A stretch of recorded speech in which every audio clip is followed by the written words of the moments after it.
یہ فتنہ پنپ رہا تھا کہ اعمال و اقوال کو تولنے کے لیے کوئی نہ ترازو قائم ہوگی نہ ان کو تولا جا سکتا ہے، لہذا انہوں نے اعمال و اقوال کے وزن کا ہی صاف انکار کر دیا۔ سیدنا امام بخاری رحمۃ اللہ علیہ نے قرآن کے حوالے سے بھی اور حدیث کے حوالے سے بھی دونوں چیزیں ثابت کر دیں۔ قرآن مجید کی ایک آیت سے ترازوؤں کے برپا کرنے اور ترازوؤں کے قائم کرنے کا اعلان میں نے اور آپ نے نہیں کیا ہے، اللہ رب العزت والجلال کا اعلان ہے۔ وَنَضَعُ الْمَوَازِينَ الْقِسْطَ لِيَوْمِ الْقِيَامَةِ، قیامت کے دن صحیح تولنے والی ترازو ہم قائم کریں گے۔ ہمارے اور آپ کے ذمہ ہوتا تو تھوڑا مشکل تھا، لیکن موبائل نے بڑی آسانیاں پیدا کر دی۔ اس موبائل کا آپ سسٹم اگر آپ دیکھیں، اس میں ہر چیز نپی تلی ہے۔ آپ کو معلوم ہے کہ واٹس ایپ نے کتنی جگہ گھیر رکھی ہے، جو ہم نے ای بک میں کتابیں جمع کی ہیں اس نے کتنی جگہ گھیر رکھی ہے، بیلنس میرا کتنا ہے، اپنے ذہن کے پردے پہ تمام چیزیں لے آئیں۔ جن کا وزن نہیں ہو سکتا تھا وہ تمام چیزیں آپ کے موبائل میں باوزن موجود ہیں۔ آپ کو معلوم ہے کتنا اسپیس کس نے لیا ہے۔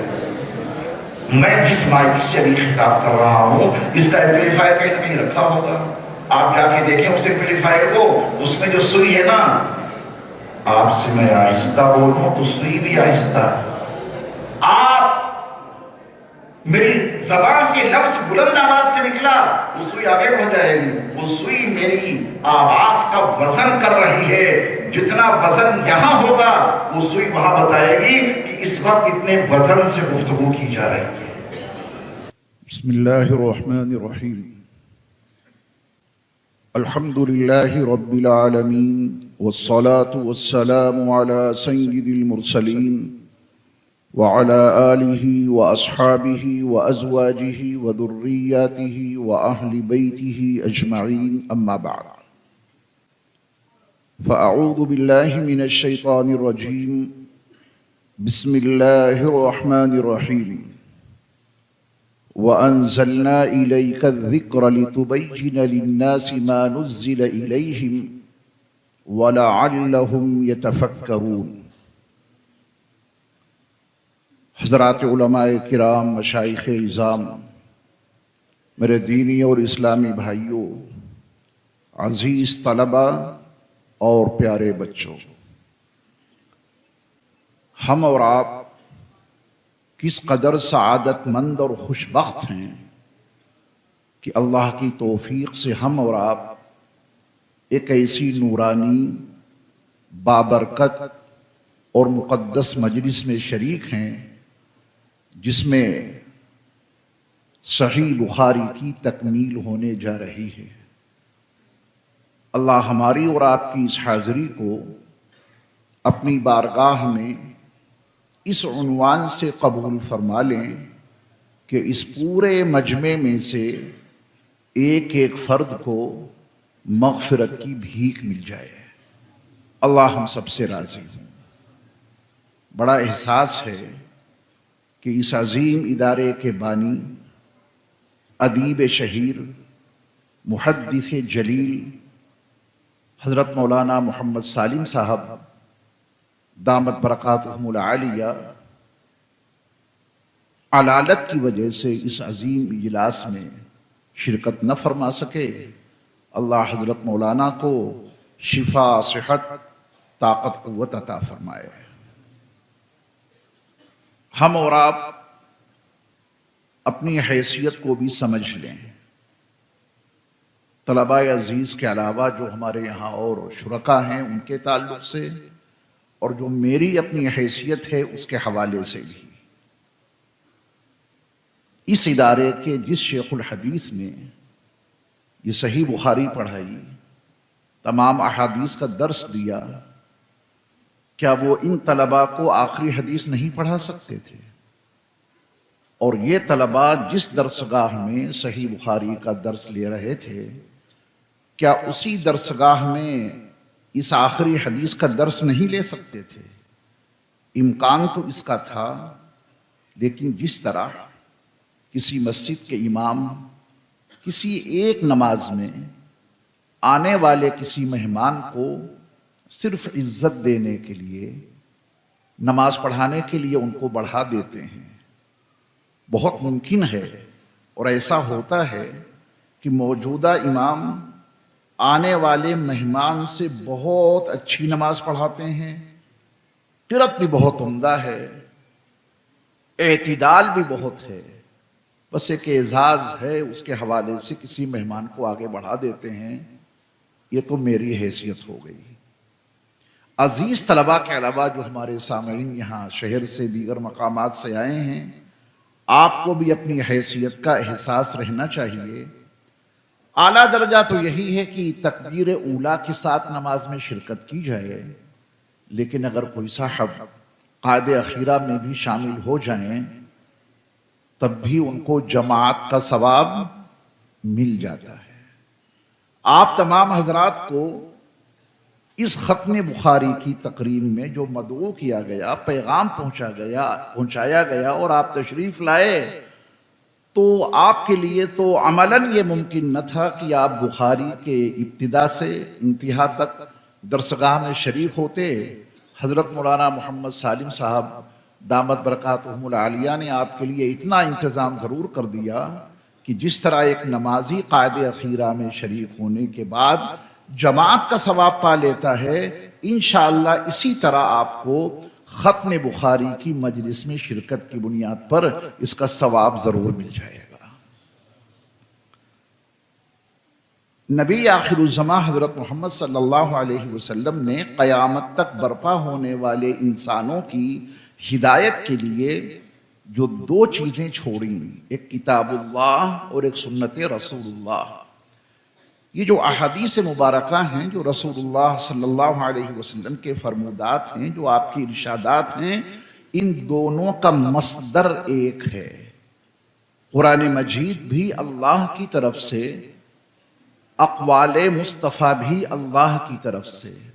فرق صرف اتنا ہے کہ قرآن مجید کے الفاظ و معانی دونوں اللہ کی طرف سے، اقوال رسول میں الفاظ رسول اللہ صلی اللہ علیہ وسلم کے اور جو اس کے معنی اور مفاہیم ہیں وہ اللہ کی طرف سے۔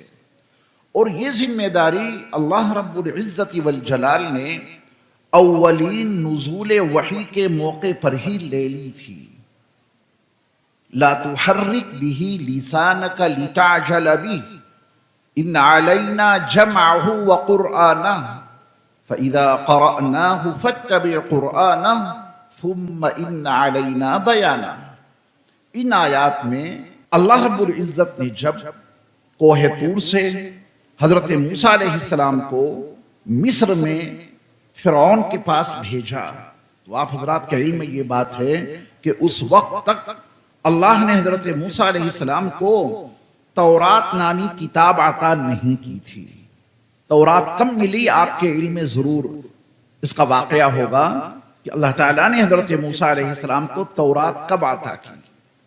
اس تفصیل میں جائے بغیر یہ طے ہے کہ پہلی بار جب اللہ رب العزت والجلال نے حضرت موسیٰ علیہ السلام کو مقام رسالت پر فائز کیا، ان سے ہم کلام ہو کے ان کو کلیمی کے مقام پر فائز کیا اور حکم دیا کہ فرعون کے پاس آپ جائیے، میرا پیغام سنائیے۔ اس وقت تک حضرت موسیٰ علیہ السلام کے پاس تورات نام کی کوئی کتاب نہیں تھی۔ تورات کی ایک آیت بھی اللہ نے اس وقت تک اپنے کلیم حضرت موسیٰ علیہ السلام کو عطا نہیں کی تھی۔ کچھ ہدایات تھیں، کچھ الہامات تھے۔ حضرت موسیٰ علیہ السلام جب فرعون کے پاس گئے اور اللہ کا پیغام پیش کیا، پھر جو کچھ وہاں ہوا اس کا حشر آپ کو معلوم ہے۔ فرعون، آل فرعون، اس کے تمام حمایتی غرقاب ہوئے اور حضرت موسیٰ علیہ السلام اور تمام بنو اسرائیل بحر قلزم کو عبور کر کے وادی سینا میں پہنچے۔ یہاں پہ سب سے بڑا سوال یہ ہے کہ فرعون پر جو اللہ کا عذاب نازل ہوا، فرعون کے اوپر جو اللہ نے ہلاکت مسلط کی، اس کی تباہی مقدر ہوئی، اس کے جہنمی ہونے کا اعلان قرآن میں موجود ہے، یہ کس بنیاد پر؟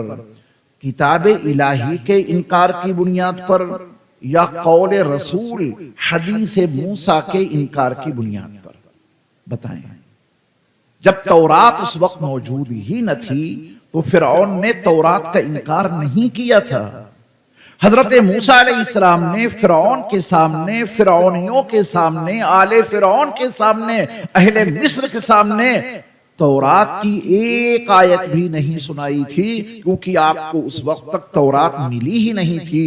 اس وقت تک آپ کے جتنے الفاظ تھے افہام و تفہیم کے لیے، فرعون کو سمجھانے بجھانے کے لیے، فرعونیوں کو روشناس، حقیقت سے روشناس کرانے کے لیے حضرت موسیٰ علیہ السلام نے جتنی گفتگو کی ہے وہ سب قول رسول ہے، حضرت موسیٰ کی وہ حدیثیں ہیں۔ تو فرعون نے اللہ کی کتاب کا انکار کیا یا حدیث رسول کا انکار کیا؟ بولیں، حدیث رسول کا انکار کیا۔ حضرت موسیٰ علیہ السلام کی جتنی باتیں تھیں وہ سب حدیثیں تھیں۔ حدیثوں کے انکار کرنے پر اس کی تباہی مقدر ہو گئی۔ حدیثوں کے انکار کے نتیجے میں اللہ نے اس کے اوپر اتنا عذاب نازل کیا۔ اب سے 3650 سال پہلے کے اس واقعے کے حوالے سے حدیث کی اہمیت ہمارے جو دیگر یہاں احباب موجود ہیں علماء کے لیے اور ان تازہ علم طلباء کے لیے میں کیا کہہ سکتا ہوں، لیکن جو آپ حضرات ہیں چونکہ جس دور سے ہم اور آپ گزر رہے ہیں یہ فتنوں کا دور ہے، اور عصر حاضر کا ایک بڑا فتنہ انکار حدیث کی شکل میں پنپتا چلا جا رہا ہے، اور ہم اپنے فارغ ہونے والے علماء سے بھی گزارش کریں گے کہ اس انکار حدیث کی فتنے کی سرکوبی کے لیے آپ ہما وقت مستعد اور تیار رہیں۔ اس ادارے کی چہار دیواری سے باہر نکلنے کے بعد آپ کو جن فتنوں کا سامنا کرنا پڑے گا ان فتنوں کی تیاری کا ذہن ابھی سے بنا لیں۔ تو یہ حدیث رسول کا مقام ہے۔ کتاب الہی کا انکار تو ہے ہی بہت بڑا جرم، حدیث رسول کا انکار بھی اسی کے برابر کا جرم ہے۔ اللہ یہ شعور ہمیں اور آپ کو عطا فرمائے۔ وَأَنزَلْنَا إِلَيْكَ الْكِتَابَ، اللہ اپنے رسول سے مخاطب ہے، اے محبوب ہم نے آپ کو یہ کتاب عطا کی، یہ کتاب ہم نے آپ پر نازل کی۔ یہ اللہ کا کام ہو گیا۔ اللہ نے قرآن مجید اپنے آخری نبی حضرت محمد صلی اللہ علیہ وسلم پر نازل کیا۔ اللہ نے اپنی ذمہ داری پوری کی۔ اگلے مرحلے میں اللہ نے اپنے رسول کی ذمہ داری بتائی، اور وہ یہ ہے لِتُبَيِّنَ لِلنَّاسِ مَا نُزِّلَ إِلَيْهِمْ، جن کی ہدایت کے لیے یہ کتاب ہم نے نازل کی ہے۔ اب اس کتاب کی تبیین، اب اس کتاب کی تفسیر، اب اس کتاب کی تشریح میرے محبوب آپ کریں گے۔ کروڑوں درود و سلام ہو نبی مکرم صلی اللہ علیہ وسلم کی ذات گرامی پر کہ آپ نے اللہ کی نازل کردہ کتاب کی ایسی تشریح کی، ایسی تبیین کی، ایسی تفسیر کی، یہ قیامت تک برپا ہونے والے انسانوں کے لیے یہ قرآن بالکل واضح ہدایت بن کے ان کے سامنے موجود ہے۔ اللہ ہمیں اس کا فہم عطا فرمائے۔ اور تیسرا کام اللہ نے اسی آیت میں ہمارا اور آپ کا رکھا ہے، وَلَعَلَّهُمْ يَتَفَكَّرُونَ، یہ کتاب ہم نے اس لیے نازل کی کہ آپ اس کی تبیین کر دیں اور انسان اس میں تفکر اور تدبر کرتے رہیں۔ یہ تفکر اور تدبر فی القرآن کا سلسلہ قیامت تک جاری رہے گا۔ اس آیت میں اللہ نے 3 کام بتائے۔ اللہ نے اپنی ذمہ داری بتائی، قرآن میں نے نازل کیا ہے، واللہ قرآن میں میرے مصطفیٰ کا ایک حرف بھی شامل نہیں، یہ سب کچھ اللہ کا کلام ہے۔ تبیین کے حوالے سے اب یہ بخاری ہو یا مسلم، ترمذی ہو یا نسائی، ابن ماجہ ہو یا ابو داؤد، مصنف عبد الرزاق ہو یا مسند الامام احمد بن حنبل، یہ حدیث کی جتنی کتابیں ہیں یہ لِتُبَيِّنَ لِلنَّاسِ مَا نُزِّلَ إِلَيْهِمْ کا مظہر عظیم ہے۔ ہماری اور آپ کی ذمہ داری باقی ہے، وہ قیامت تک چلتی رہے گی۔ وَلَعَلَّهُمْ يَتَفَكَّرُونَ، اور یہ قرآن ہم نے نازل اس لیے کیا ہے کہ اور لوگ اس میں تفکر اور تدبر کرتے رہیں۔ حدیث کی عظمت کو میں سوچ رہا تھا کس حوالے سے بیان کروں دارالعلوم زکریا میں جانے کے بعد، تو مجھے ایک سامنے آیت لکھی ہوئی نظر آئی، فَوَلِّ وَجْهَكَ شَطْرَ الْمَسْجِدِ الْحَرَامِ۔ قرآن مجید کی اسی آیت کے حوالے سے حدیث رسول مصطفیٰ صلی اللہ علیہ وسلم کو میں ذرا چند لفظوں میں بیان کر دوں چونکہ وقت بڑا مختصر ہے۔ حضرت موسیٰ علیہ السلام کی حدیث کا سہارا میں نے اس لیے لیا تاکہ یہ بات واضح ہو جائے کہ کتاب الہی کا منکر ہی اللہ کے عذاب کا مستحق نہیں بنتا، بلکہ حدیث رسول موسیٰ کا منکر فرعون بنا اور عذاب میں مبتلا ہوا، تباہ و برباد ہوا، تو وہ رسول جس کے صدقے میں نبیوں کو نبوت ملی، وہ نبی جس کے طفیل رسولوں کو رسالت ملی، اس کی حدیث کے منکر کو اللہ کتنی سزا دیں گے؟ غور کریں۔ فَوَلِّ وَجْهَكَ شَطْرَ الْمَسْجِدِ الْحَرَامِ، یہ جو ہمارے عزیز طلباء ہیں اس حقیقت سے بخوبی واقف ہیں۔ علماء کا تو کہنا ہی کیا، میں اپنے احباب سے مخاطب ہوں، آپ کے علم میں ہے کہ 23 سالہ پیغمبرانہ زندگی کے 13 سال نبی مکرم نور مجسم حضرت محمد صلی اللہ علیہ وسلم نے مکے میں پورے کیے۔ اس کے بعد 23 سالہ پیغمبرانہ زندگی کے آخری 10 سال آپ نے ہجرت کے بعد مدینے میں گزارے۔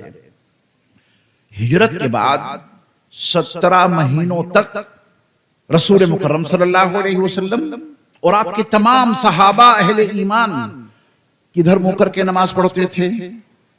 مسجد اقصی کی جانب، بیت المقدس کی جانب۔ یہ حقیقت ہے، اس کا انکار کوئی کر ہی نہیں سکتا۔ ہجرت مصطفیٰ کے بعد 17 مہینوں تک رسول مکرم صلی اللہ علیہ وسلم مدنی زندگی میں، اس سے پہلے مکی زندگی میں کدھر منہ کر کے نماز پڑھتے تھے؟ مسجد اقصی کی جانب۔ حقیقت ہے جب تحویل قبلہ کا حکم ہوا، اس سے پہلے اللہ نے کچھ ایسے مضامین نازل کیے کہ یہ اہل کتاب کہیں گے کیا؟ اس مضمون میں جائے بغیر اس حقیقت سے کوئی انکار نہیں کر سکتا کہ فَوَلِّ وَجْهَكَ شَطْرَ الْمَسْجِدِ الْحَرَامِ، اس حکم کے نزول سے پہلے رسول مکرم صلی اللہ علیہ وسلم اور آپ کے صحابہ مسجد اقصی کی جانب منہ کر کے نماز پڑھتے تھے۔ واللہ باللہ تاللہ یہ حکم قرآن مجید کے کسی حصے میں مذکور نہیں ہے لفظوں میں کہ آپ مسجد اقصی کی جانب منہ کر کے نماز پڑھیں، کہیں مذکور نہیں۔ تو پھر نبی نے ادھر منہ کر کے نماز پڑھنی کیوں شروع کر دی؟ قیام مکہ میں اللہ کا گھر علی وجہ الکمال میرے مصطفیٰ کے سامنے موجود تھا، چاروں کونے، حتیم، رکن حجر اسود، رکن عراقی، رکن شامی، رکن یمانی، حتیم، میزاب رحمت، یہ بیت اللہ مکمل طور پر نبی کی نگاہوں کے سامنے موجود تھا، اور آپ کدھر منہ کر کے نماز پڑھ رہے ہیں؟ مسجد اقصی کی جانب۔ قرآن مجید کی 114 سورتیں آپ کے سامنے ہیں، اس کے تمام رکوع، اس کی تمام آیات آپ کے سامنے ہیں۔ کیا کسی ایک آیت میں یہ حکم دکھا سکتے ہیں کہ اللہ نے اپنے نبی سے کہا ہو کہ آپ مسجد اقصی کی جانب منہ کر کے نماز پڑھیں؟ قرآن میں لفظوں میں کہیں مذکور نہیں، لیکن اس حقیقت سے اللہ نے اپنے نبی کو اسی حوالے سے روشناس کرایا تھا جسے ہم اور آپ حدیث کہتے ہیں۔ اسی حوالے سے اللہ نے اپنے نبی کو اس حکم کا پابند بنایا تھا کہ آپ مسجد اقصی کی جانب منہ کر کے نماز پڑھیے۔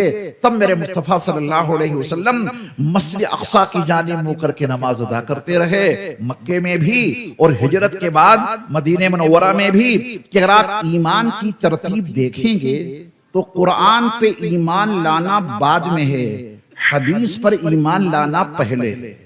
جو حدیث پر ایمان نہیں لائے گا وہ قرآن پر ایمان نہیں لا سکتا۔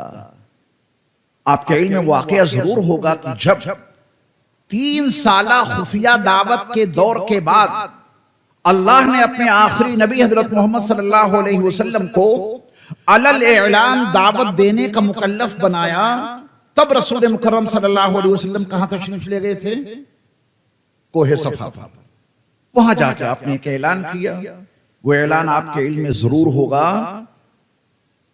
رسول اللہ صلی اللہ علیہ وسلم نے اپنی شخصیت ان کے سامنے پیش کی تھی۔ اگر میں تم سے یہ کہوں مانو گے یا نہیں مانو گے؟ قرآن مجید کی کوئی آیت ان کو نہیں سنائی تھی، اپنی شخصیت پیش کی تھی۔ جو ذات مصطفیٰ، اقوال مصطفیٰ کو تسلیم کر لے وہی قرآن تسلیم کر سکتا ہے، اور جو ذات مصطفیٰ کی عظمت و رفعت کو تسلیم نہ کرے۔ اقوال مصطفیٰ کی صحت کو تسلیم نہ کرے، وہ کیسے مان لے گا کہ یہ جو قرآن کے نام سے کچھ آیتیں سنا رہے ہیں یہ اللہ کی آیتیں ہیں؟ تبھی سیدنا امام بخاری رحمۃ اللہ علیہ نے کتاب الایمان سے پہلے ایک چیپٹر قائم کر دیا، ایک باب باندھ دیا۔ کس سے پہلے؟ کتاب الایمان سے پہلے۔ میں آپ تمام حضرات سے مخاطب ہوں، آپ بتائیں سب سے مقدم چیز کیا ہے؟ ایمان۔ اعمال میں سب سے مقدم نماز، اور نماز سے بھی مقدم چیز کیا ہے؟ ایمان۔ ایمان سے پہلے تو کچھ نہیں۔ امام بخاری فرماتے ہیں کہ ہاں، ایمان سے پہلے بھی بہت کچھ ضروری ہے۔ اگر ایمان سے پہلے اس حقیقت کو دل سے تسلیم نہ کیا تو کتاب الایمان تک پہنچو گے ہی نہیں پہنچ سکتے تم ایمان کی حقیقت تک۔ ایمان سے پہلے کیا ہے؟ باب کیف کان بدء الوحی الی رسول اللہ صلی اللہ علیہ وسلم، اللہ کے رسول صلی اللہ علیہ وسلم پر وحی کے نزول کے احوال جب تک تسلیم نہیں کرو گے، جب تک ایمان تک تمہاری رسائی نہیں ہو سکتی۔ ایمان لاؤ گے کس پر؟ زمین پر، آسمان پر، سورج پر، ستاروں پر، سیاروں پر، کہکشاؤں پر، بہتے ہوئے دریاؤں پر، ٹھاٹھیں مارتے ہوئے سمندروں پر، جنگلات پر۔ کس پر ایمان لاؤ گے؟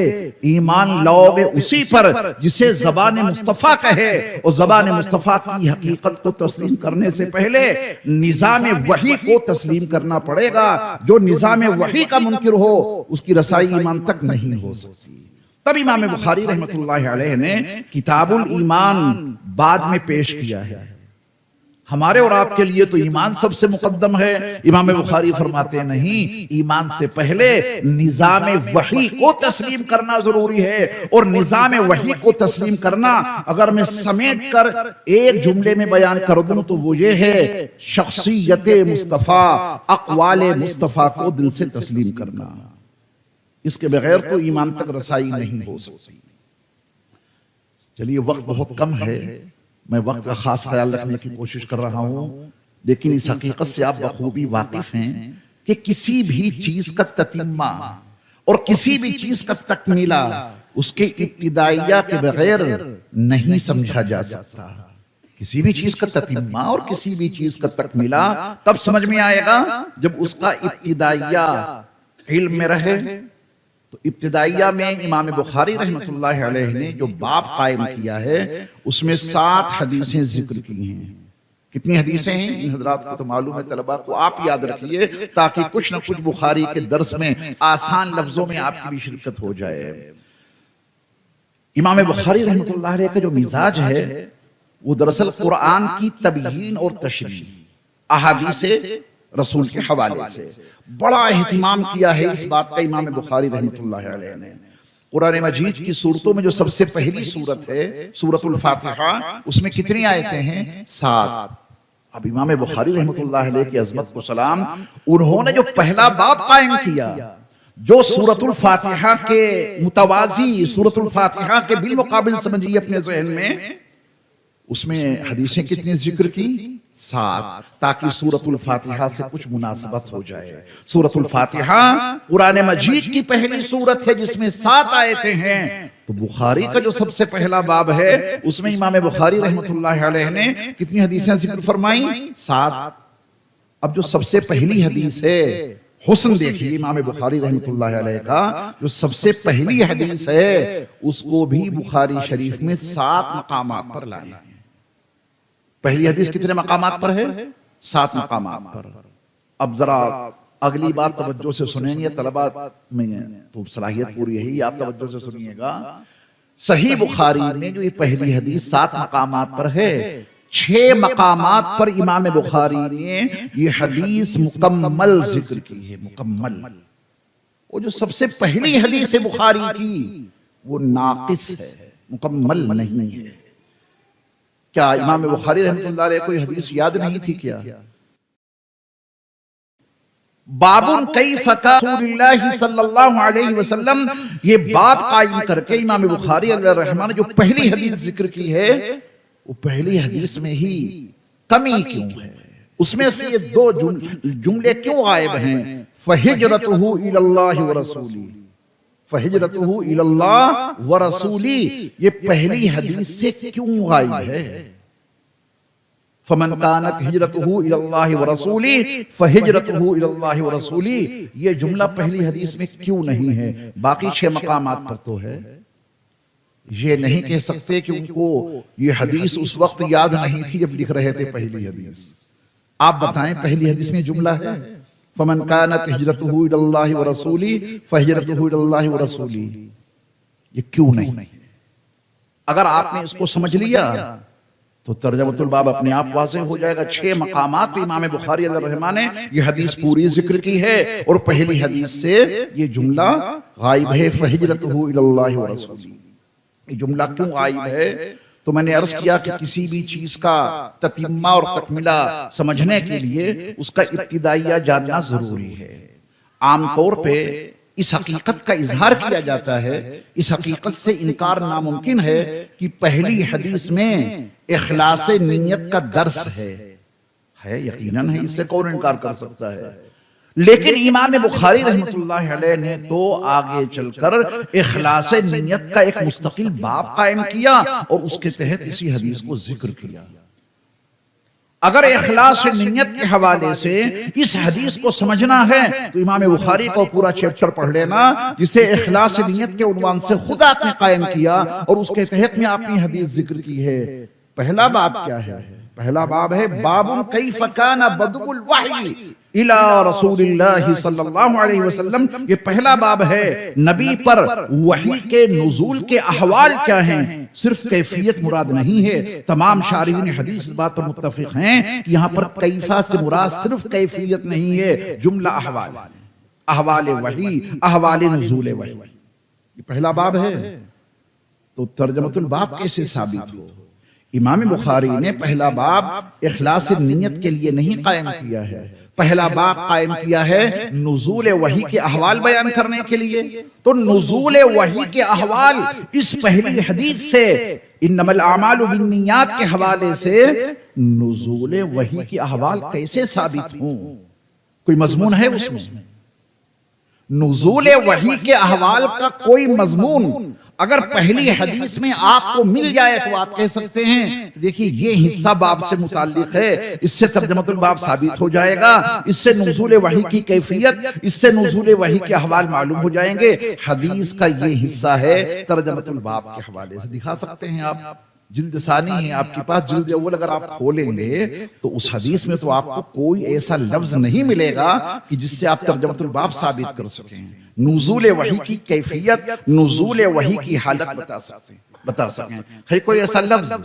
بس اس کو سمجھ لیجئے، اس کے بعد تتمہ پہ آتے ہیں۔ میرا ایک سوال ہے، اسی کے جواب میں ترجمۃ الباب پوشیدہ ہے۔ آپ بتائیں رسول اللہ صلی اللہ علیہ وسلم پر اولین وحی کا نزول مکہ المکرمہ شہر میں ہوا۔ لا اقسم بهذا البلد وانت حل بهذا البلد، لفظ البلد جس مقام کے لیے مستعمل ہوا ہے قرآن میں، اس کی حدود میں رہتے ہوئے پہلی وحی نازل ہوئی نہیں۔